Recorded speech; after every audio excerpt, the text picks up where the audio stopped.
Astăzi să vă arăt un bug, băieți. Uitați, mai întâi zburați vehiculul ăsta, apoi când vedeți că puteți intra în perete,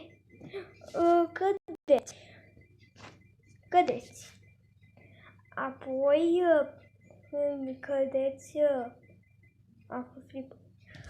cădeți și vedeți că acum că sunt în acoperiș. Uitați-vă și voi, am ajuns în acoperiș, dar trebuie să treceți peste tuburile astea.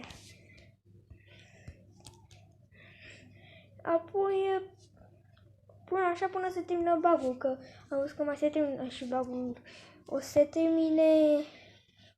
Se va termina bug-ul ăsta, băieți. O să termine la undeva, o să termine, dar să încercați și voi bug-ul ăsta. Poate va fi mișto și pentru voi, să încercați și voi. Atât a fost episodul ăsta, sper că v-a plăcut. Până atunci ne mai vedem și pa, pa, băieți!